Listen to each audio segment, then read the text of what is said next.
বন্ধুরা, আজকে আমি জগন্নাথ দেবের 56 ভোগের এক ভোগ করে তোমাদেরকে দেখাবো। তার নাম হলো সপ্তপুরী। তার জন্য আটা লাগবে 1 কাপ। আমি আটা নিয়ে নিলাম। 1 চামচ ঘি দিয়ে দিলাম। দিয়ে এবার ভালোভাবে মেখে নেব। বন্ধুরা, তোমরা কেমন আছো? আশা করি সবাই ভালো আছো। আমিও আমার দয়ালের কৃপায় ভালো আছি। সবাই ভালো থাকো, ঠাকুরের কাছে এই কামনা করি। দেখো বন্ধুরা, আমি আটার সঙ্গে ঘিটা ভালোভাবে মিশিয়ে নিয়েছি। এখন আমি জল দিয়ে মেখে নেব।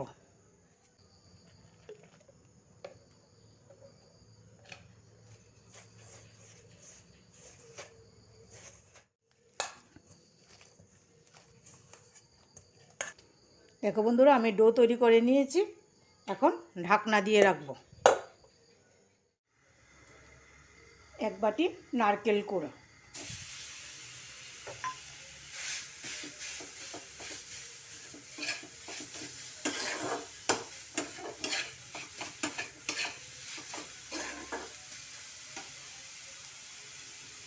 সঙ্গে গুড় পরিমাণ মতো দিয়ে দেব।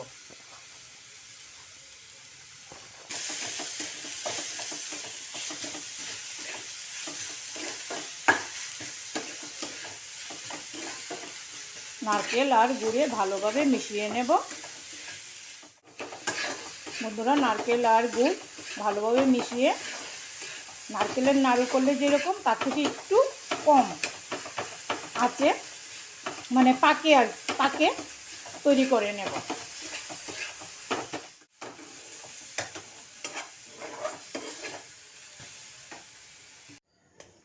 এখন আটা মাখা আবার ভালোভাবে মেখে নেব। যেহেতু সপ্তপুরি 7টা লেয়ার হবে, তার জন্য একটু বড় সাইজের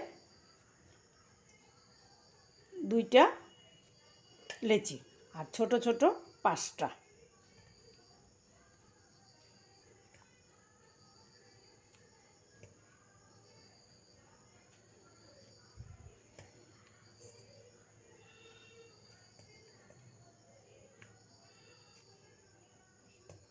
দেখো বন্ধুরা, আমি 7টা লেচি কেটে নিয়েছি। এখন আমি সবগুলি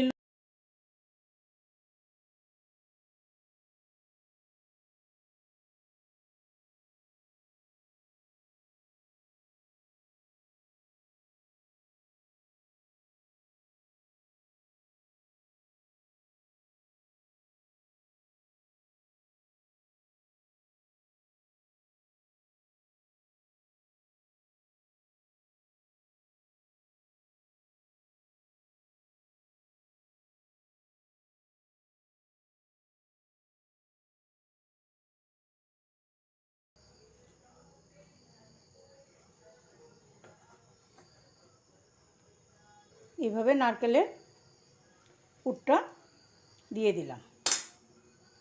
দিয়ে একটা ছোট রুটি দিলাম। দিয়ে আবার নারকেলের পুরটা দিয়ে দেব।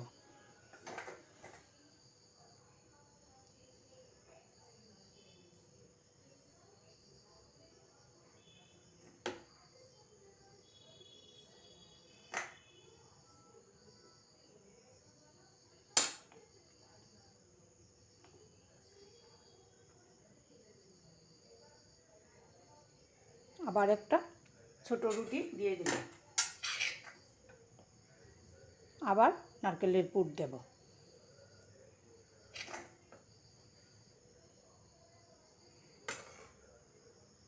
দিয়ে আবার ছোট রুটি দেব।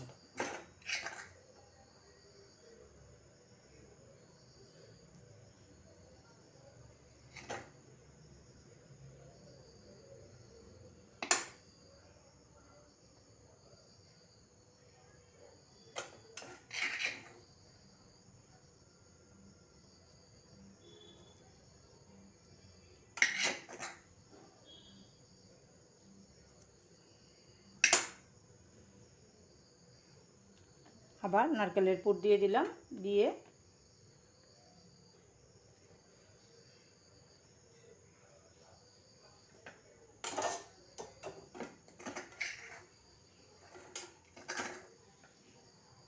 এবার সব শেষ।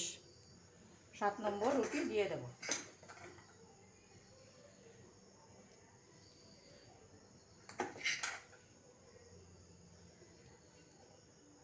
নারকেলের পুর দিয়ে দিলাম।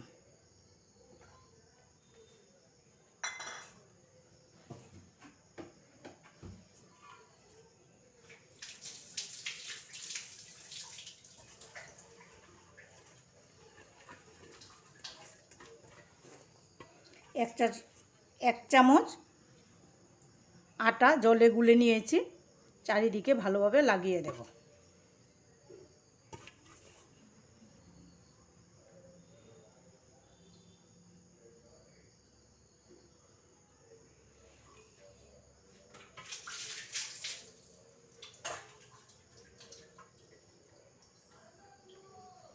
এবার বড় রুটিটা দিয়ে দেব, দিয়ে ভালোভাবে চেপে দেব যাতে না খুলে যায়। তার জন্য আটাটা গুলে জলে গুলে দিয়ে দিলাম, আঠার কাজ করবে। এখন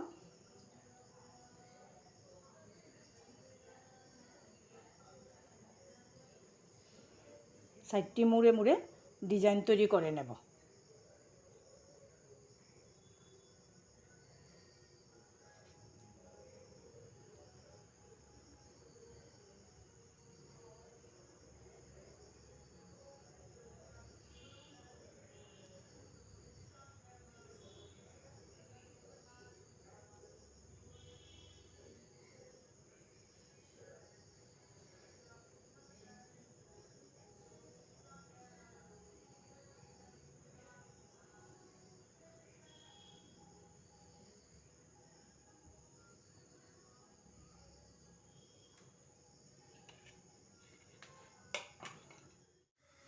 এখন বন্ধুরা আমি কড়াই বসিয়ে দিয়েছি, পরিমাণ মতো তেল দিয়ে দেব। তেলটা একটু বেশি করে দিতে হবে, কারণ সপ্তপুরিটা একটু ভার এবং বড় সাইজের হয়। সপ্তপুরি ছেড়ে দেব, খুব সাবধানে ছাড়তে হবে, খুব বড়।